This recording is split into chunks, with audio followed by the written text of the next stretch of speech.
आम्ही करण्यासाठी सिद्ध झालो, पण हे सारं वैभव, ही सारी संपत्ती कुणामुळे असेल तर या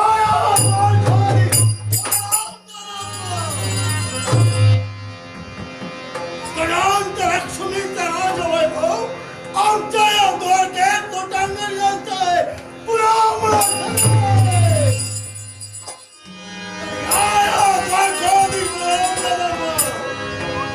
सारे जण घाबरता है. कुणाला कारण या द्वारकेच्या ठिकाणी कुणी वाईट नजरेला पाहू शकत नाही. कारण आमचे पराक्रम, आमची स्वाभिमत्ता वा वा वा वा वा. हे 56 कोटी यादव आमच्या आज्ञेत वावरत आहे, पण आमच्या आज्ञेत वावरत नाही तो आमचा कनिष्ठ बंधू कृष्ण. तो कृष्ण त्याला कित्येकदा समजावण्याचा प्रयत्न केला की हे कृष्ण वेळच्या वेळी दरबार यायचा, पण ऐकेल तर तो कृष्ण कसला नाही. आम्ही आमच्या मनाशी ठरविलं, जर का तो कृष्ण असेल त्याच्याशी एकही शब्द बोलणार. हे 56 कोटी यादवांनो, द्वारकाधीश बलराम दादा तुम्हा सर्वांना आज्ञा करतो आहे, तो कृष्ण या द्वारकेत आला असेल तर त्याच्याशी कुणी बोलायचं नाही. जर का कुणी बोलला असेल तर त्याला योग्य त्या प्रकारचं शासन आमच्याकडून होईल. मला वाटतं त्याच्या पावलाचा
आमच्यावर का बरं रागवले?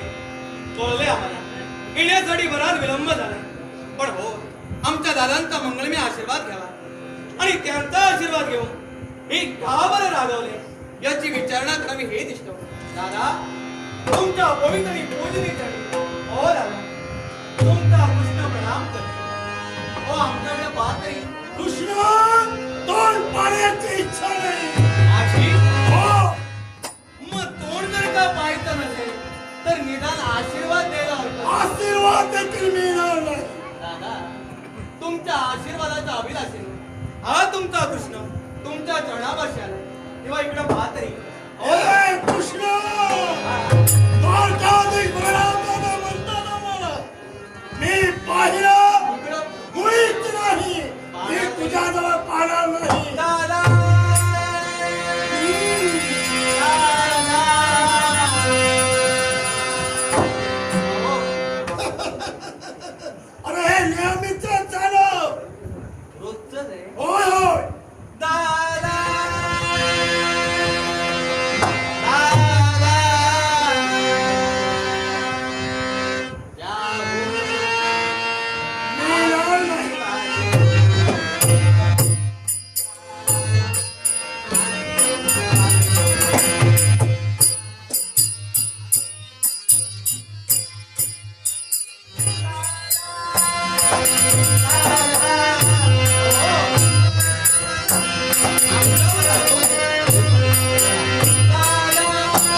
माझ्यावर आलं पण मलाही मिळालं माझ्या दादांचा राग कसा दूर करावा याची पूर्णता जाणव या तुमच्या लाडक्या ए कृष्ण ये ये ये बैठ, बैठ, बैठ.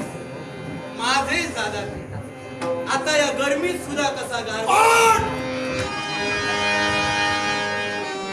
वाले कृष्ण या राजसिंहासनावर बैस म्हटल्यावर बैसला आणि मार दिला कारण याला कारण काय असेल काय ते तर याला कारण कृष्ण तू आहे मी हो याला कारण आम्ही कसे काय याला कारण काय असेल काय? कारण आजच्या दिनी तुला येण्यास विलंब पण म्हणून हे रोजच आहे हे रोजच आहे राजदरबार येण्यास विलंब. मला विलंब झाला म्हणून तुम्ही रागवला या प्रश्नाचं उत्तर मला हवं आहे बरं हरकत नाही बसून काय ते हे रोज या राजसिंहासनावर सत्ता माझी माझी सर्व काही चालतो आहे ते या बलरामदादाच्या आज्ञे माझ्या आज्ञेशिवाय बसायचं नाही बरं बसत मला सांग सत्ता तुमची दादागिरी तुमची अधिकार माझे प्रजा तुमची होय होय सगळं तुमचं सगळं काही माझं ही द्वारका पण माझी मग आमचं काय तुझं काहीच नाही जातो तो, जातो ए, इकडे ये. मला न्यात आहे या संधीचा तू फायदा बघतोय पण म्हणजे माझ्या आज्ञेशिवाय तुला कुठेही जाता येणार नाही तुमच्या आज्ञेशिवाय तर जाऊ नये हा.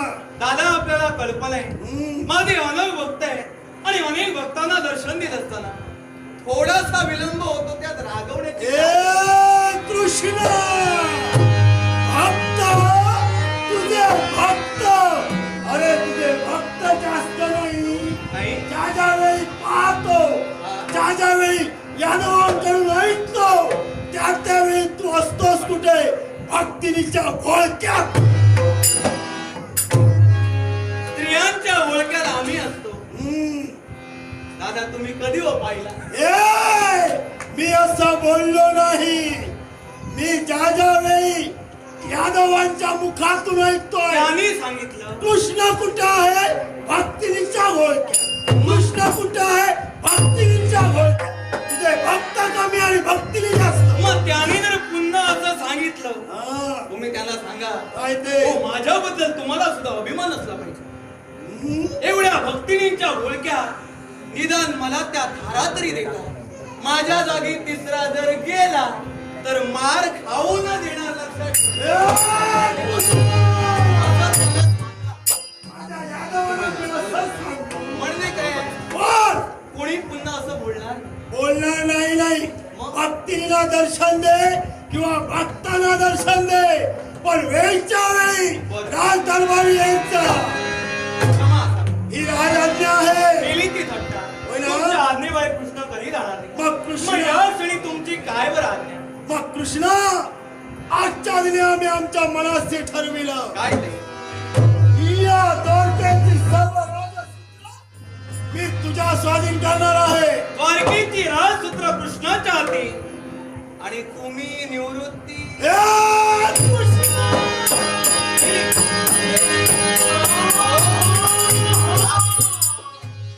म्हटलं राजसूत्र जर माझ्या हाती सोपवत असेल, निवृत्ती स्वीकारणार नाही तर कदाचित हा भारत सहन न होईल. मग राजसूत्र आमच्या हाती का बरं याला कारण आहे कित्येक दिवस झाले रेवती वहिनीच्या माली गेलो नाही ही सर्व राजसूत्र तुझ्या हाती देणार आणि रेवती वहिनीच्या माली पडून राह. कित्येक दिवस झाले तुम्ही गेलातच नाही मुळीच नाही अरे बिचारी वहिनी किती राग अरे हे सर्व तुझ्यामुळं तुझ्या द्वारकेत नित्य नेमाने येत जात असतील तर मी वेळच्या वेळी गेलो असतो जर आमच्याकडे पहा काय रे? आमच्याकडे पहा काय ते हो 16 सहस्त्र अष्ट नाही का पण कुणालाही कधी नवऱ्याच्या कशाची कमतरता भासू देत नाही आणि तुम्ही आमच्या वहिनीला अशा प्रकारे रडवत बसलो. ए कृष्णा, तू कृष्ण आहे. केव्हा काय करशील काही सांगता येणार नाही. पण पण ही राजआज्ञा आहे.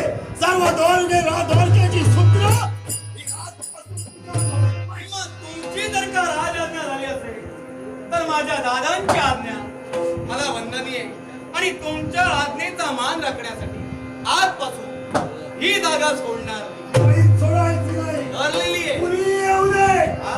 सोडायची नाही. प्रत्येकाला योग्य त्या प्रकारचं शासन. हे यादव काही बोलतील विचार करून प्रत्येकाला योग्य त्या प्रकारचं शासन तुला करायचं आहे. ऐकून घ्यायचं नाही. कोणीच कोणाचं माझ्या आज्ञेशिवाय हात बोलवायचं नाही. हा, कुणालाही जाऊ द्यायचं नाही. हा, हा, कृष्णा. राजा मुलगा निघालो. या वेळी रेवात.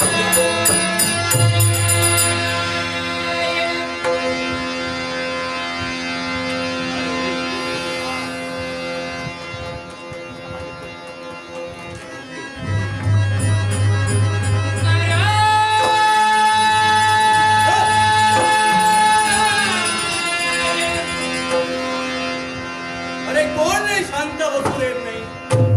ए जागा वाढलेली ए, दिसते. तुझं जे काही काम असेल आमचे बाहेर द्वारपाल थांबलेले.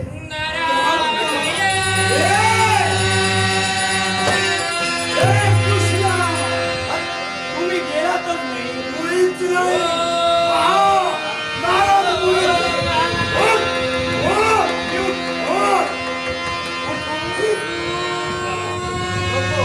अरे उठ.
अरे वा, या अखिल जनांना देवत्वाकडे जाण्याचा परम सुलभ भक्ती मार्ग देवा तुझ्याकडून प्राप्त व्हावा एवढी तुझ्या नारायण.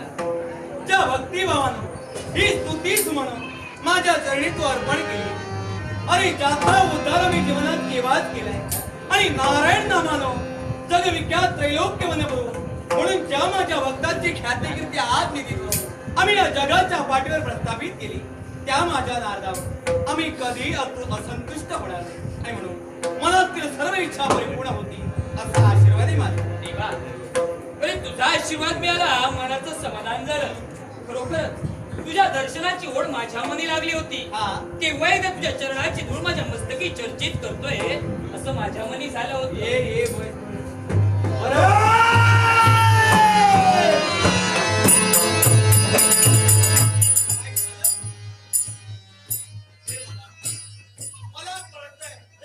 मला कळतंय उष्मा फार वाढलेला आहे आणि या उष्म्याचा त्रास आम्हाला सुद्धा होतो तेव्हा तुम्ही सुद्धा जरा सहन करा.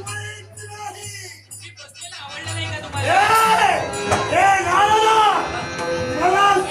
काय ते? या द्वारकेचा राणा बलराम दादा म्हणतात मला. वा, हे राजस्य असल कुणाचं? तुमचं.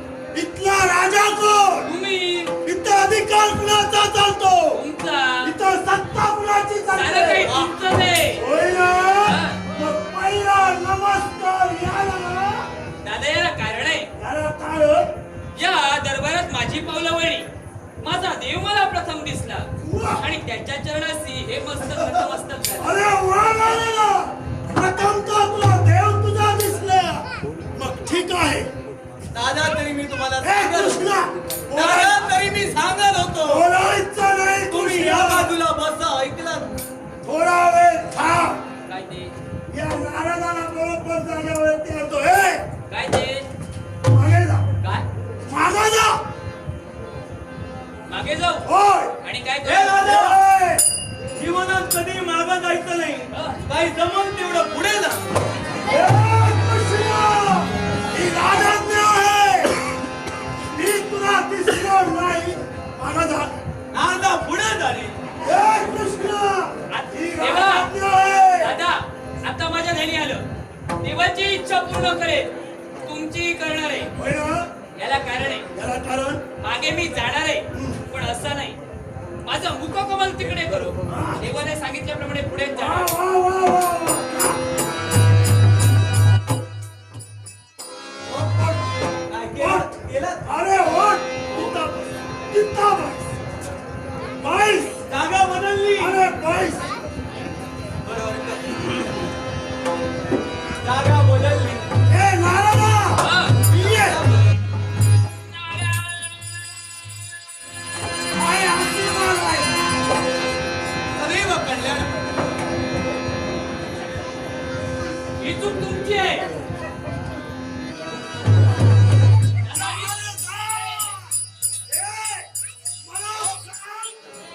कृष्णा, याची बाजू तू घेऊ नको. मला सांग, मनाची मी इथं होतो. तू इथं होता. हा नारद इकडनं आला. तू दिसलास. तुला नतमस्तक झाला. पण आता मी इथं बसलो. हा इथं बसला. मी तुला दिसतो नाही. याला कारण आहे. याला कारण काय? माझ्या मागाहून जागा तुम्ही बदलली आहे. दोष कुणाचा? म्हणून सांगतो मागावून जागा बदलत राहू नका. होय रे. होय रे. जागा कशाला? ए, मला ज्ञात आहे. हे कारस्थान तुमचं दोघांचं आहे. विलंब नाही करणार. यावेळी रेवती वैदीच्या माल झालं आणि पळून जाणार. जागा निघाला. म्हणजे कृष्णा, उपाय हो, मला सर्व काही ज्ञात आहे. काय ते? मी तोवर येत नाही तोपर्यंत इथून हलायचं नाही. इथं थांबायचं. आणि जर का कुठं गेलास तर आठवणी निघालो.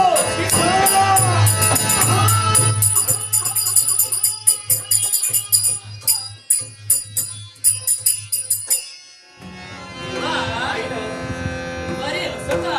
जागीच स्वतःची गडबडच होत आहे हा. आणि स्वतःची गडबड त्याने स्वतःच करून घेतलेली. जो तो झटतोय तो जागेसाठी पण झटतोय. नारदा, कुणाची जागा कुठं नेमावी हा.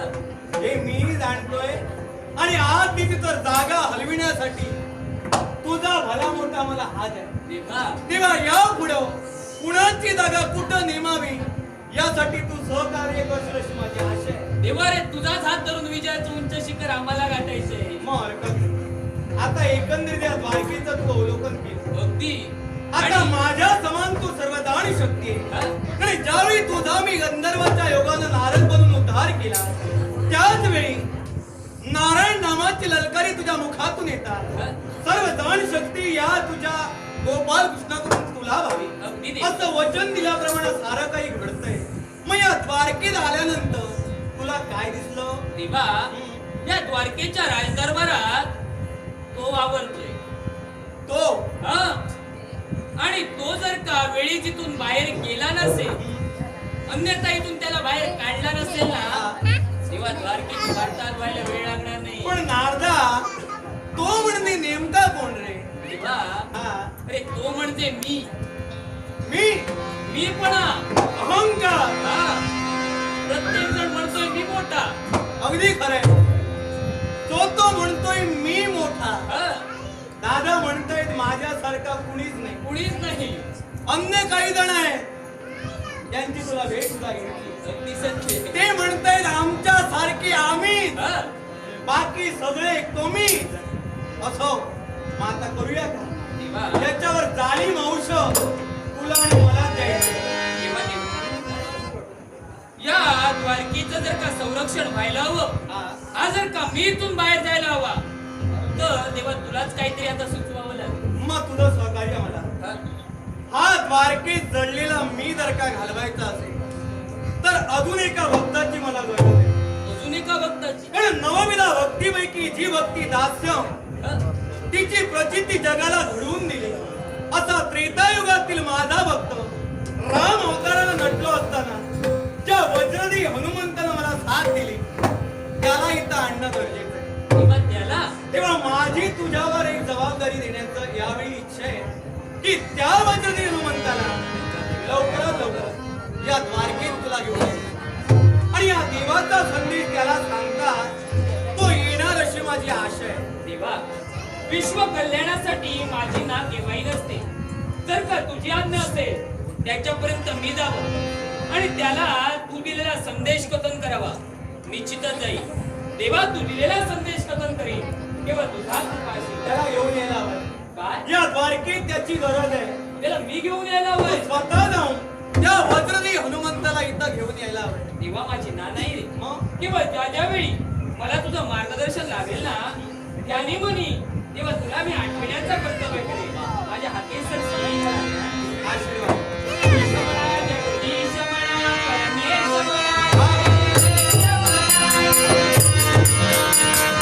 वेळोवेळी तुला योग्य ती मार्गदर्शन. हा तुला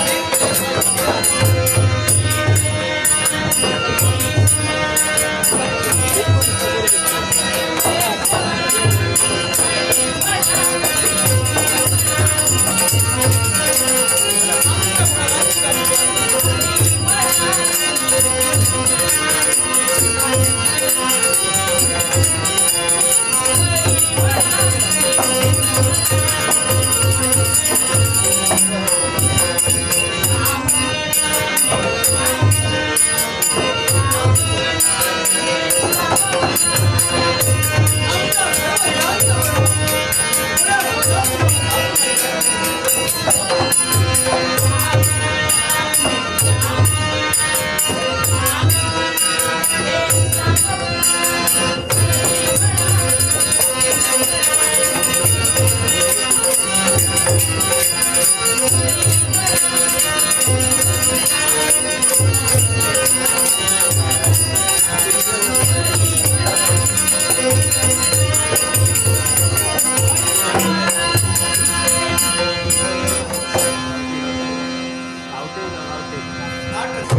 आणि या अहंकारामुळं या द्वारकेत कधी अंता विध्वंस होईल याची कल्पना सुद्धा यांना येणार नाही. कारण जगाच्या पाठीवर अहंकारासारखा दुसरा रोग नाही.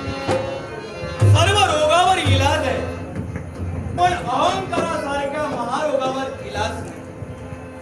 आणि याची प्रचिती युगायुगाच्या ठाई मिळालेली आहे. त्रेता युगाच्या ठिकाणी लंकाधीश रावण कुठल्याही गोष्टीची त्याच्याजवळ कमतरता नव्हती. सर्व विद्येत पारंगत दशग्रंथी ब्राह्मण म्हणून जो रावण गणला गेला, ज्यानं प्रत्यक्षात कैलास पर्वताला हात घातला, वेदांना ज्यांनी छंदबद्ध केलं, असे लंकाधीश रावण सर्व शक्तिशाली बुद्धिमान, पण आपल्या सर्व कुळाचा सर्वनाश त्यांच्या अहंकारापायी झाला. स्वतः मातीमोल झाले ते झाले, पण त्याचबरोबर 1,00,000 पुत्र आणि 1,15,00,000 पौत्र या सर्वांचा नाश त्या लंकाधीश रावणानं अहंकारापायी केला. आणि म्हणून अहंकाराची लागण या द्वारकेत आता लागलेली आहे. आणि त्यामुळे यादवांचा सुद्धा सर्वनाश होऊ शकतो. म्हणून या अहंकाराचं निर्मूलन करण्यासाठी या नवनाट्याला आम्ही सुरुवात केली. नाट्य रंगवत असताना यांचा अहंकार कसा दूर करावा हे या कृष्णाला पूर्णता ज्ञान आहे. आणि या जगाचा दास, जगाचा नोकर बनतो, हे अवतार कार्य मी धारण केलेले आहे. आणि युगायुगाच्या ठाई ते अवतार कार्य आम्ही धारण केलं, ते दुष्टांच्या संहारासाठी आणि गर्विष्ठांचा गर्व हरण करण्यासाठी. आणि कार्य करत असताना जगाची दूषणं आम्ही आनंदाने भोगायला तयार आहोत. कारण मान सन्मानाचा भोगेले आहे हा देव नाही. मान सन्मानाचा मी नाही भोगेला, देवा केवळ भक्तीचा भोगेलेला आहे. आणि म्हणून या माझ्या भक्तांची सेवा करत असताना त्यांचा नोकर होणं, त्यांचा दास होणं हे त्या कृष्णाला प्रिय आहे. म्हणून हा मान सन्मान दूर सारून या जगाची सेवा करत असताना या देवालाही अत्यानंद होतोय. आणि सर्वांना आशीर्वाद देत असताना सर्वांना एकच सांगावंसं वाटतंय, मला नको जगाचा मान,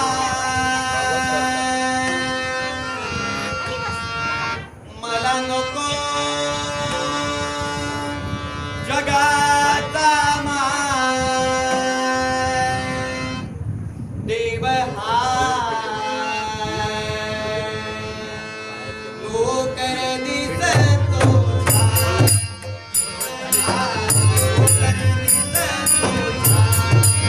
देव हा नोकर दिसतो. मला नको जगाचा मान.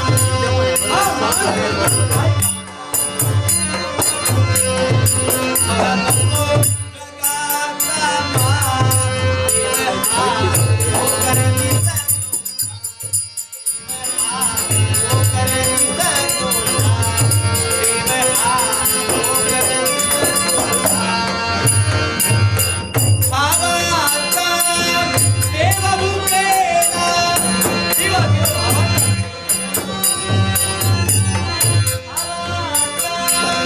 देव भुकेला, भक्तांसाठी दासोला. या माझ्या भक्तांचा दास,